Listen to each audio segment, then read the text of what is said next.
It's been a day, stressing out like crazy. Just wanna be lazy with my perwakilan dari girls. kelompok 5 It's been a dan teman saya day, bernama we Vita gonna Wijayanti get dan Nurfadila. wavy. Di Layer sini on saya akan mempresentasikan hasil diskusi kami, yaitu bahan berbahaya dan beracun. Bahan berbahaya dan beracun atau kerap disingkat B3 adalah zat atau bahan-bahan lain yang dapat membahayakan kesehatan atau kelangsungan hidup manusia dan makhluk hidup lain pada umumnya. Karena sifat-sifatnya itu, bahan berbahaya dan beracun serta limbahnya memerlukan penanganan khusus. Adapun pengertian lain tentang bahan beracun dan berbahaya adalah zat energi dan atau komponen lain yang bersifat yang lain karena sifat konsentrasi dan atau jumlahnya baik secara langsung maupun tidak langsung dapat mencemarkan dan atau merusak lingkungan hidup, membahayakan lingkungan hidup, kesehatan serta kelangsungan hidup. Baik, terima kasih. Materi selanjutnya akan dibacakan oleh Nurfadila. Assalamualaikum warahmatullahi wabarakatuh. Perkenalkan, nama saya Nurfadila. Saya akan membacakan penjelasan dan menyebutkan sumber, jenis, dan kategori bahan beracun dan berbahaya. Jenis-jenis bahan beracun dan berbahaya diatur dalam Peraturan Pemerintahan Nomor 74 Tahun 2001 tentang pengelolaan bahan berbahaya dan beracun. Peraturan ini selalu mengatur tata laksana pengelolaan B3, juga mengklarifikasi B3 dalam 3 kategori, yaitu B3 yang dapat dipergunakan, B3 yang dilarang dipergunakan, B3 yang terbatas dipergunakan. Beberapa jenis B3 yang mudah dikenali dan boleh dipergunakan antara lain adalah bahan-bahan kimia seperti amonia, asam asetat, asam sulfat, asam klorida,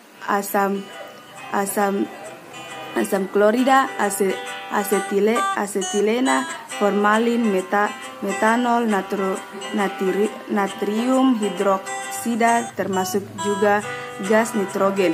Lebih lengkapnya, daftar B3 yang boleh dipergunakan dapat dilihat pada lampiran 1 Peraturan Pemerintahan Nomor 74 Tahun 2001.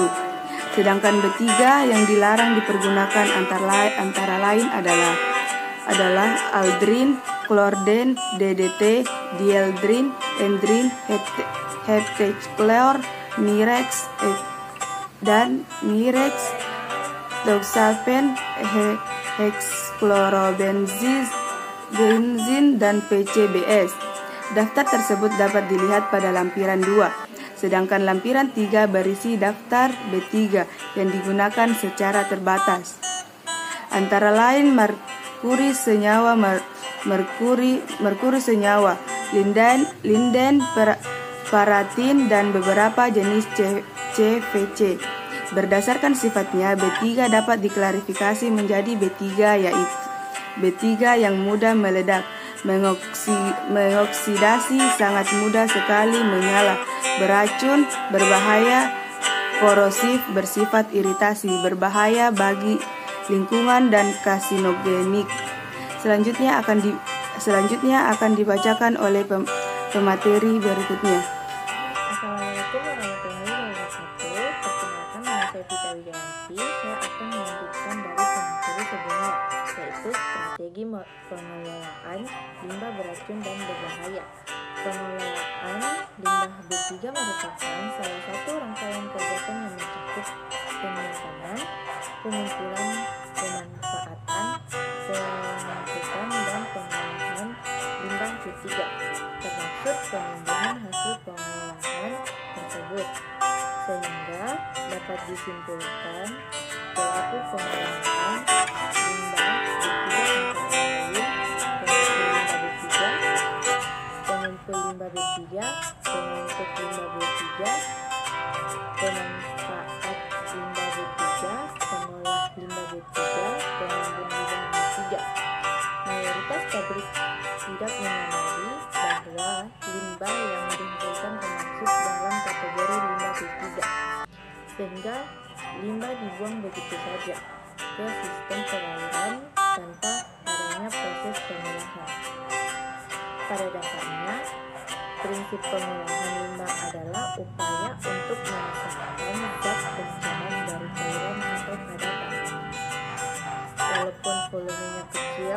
konsentrasi zat pencemaran yang telah dikisahkan itu sangat tinggi. Selama ini zat pencemar yang sudah dikisahkan atau konsentrat belum tertangani dengan baik, sehingga terjadi akumulasi bahaya setiap saat mengancam kesehatan manusia dan keselamatan lingkungan hidup. Untuk itu, limbah B3 perlu dikelola antara lain melalui pemilahan limbah. Penjelasan terakhir akan dibacakan oleh pemateri selanjutnya. Baik, terima kasih. Bahaya yang ditimbulkan dari bahan beracun dan berbahaya bagi kesehatan dan lingkungan. Yang pertama, kurangnya jasa pengolahan limbah B3 juga akan berefek pada janin dan pertumbuhan bayi. Hal ini diturunkan dari ibu yang mempunyai kadar racun yang sudah menembus plasenta. Para bayi yang memiliki kandungan racun limbah dapat menderita tuli, kebutaan, kerusakan otak yang berujung retardasi mental atau cerebral palsy, kerusakan susunan syaraf, sistem pencernaan, kardiovaskuler dan pernafasan, serta penyakit kulit bahkan kematian.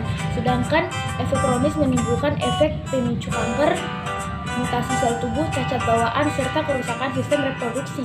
3. Merusak atau mengganggu sistem pernafasan dan pencernaan. Jaringan paru-paru akan mengalami kerusakan berat dan makanan yang terkontaminasi limbah menyebabkan kerusakan hati. Baik, mungkin itu saja penjelasan dan presentasi dari kami kelompok 5. Sarannya adalah demikian makalah yang kami buat, semoga dapat bermanfaat bagi pembaca. Apabila ada saran dan kritik yang ingin disampaikan, silahkan sampaikan kepada kami. Apabila ada terdapat kesalahan, mohon dapat memaafkan dan memakluminya karena kami adalah hamba Allah yang tak luput dari salah dan khilaf. Terima kasih. Assalamualaikum warahmatullahi wabarakatuh.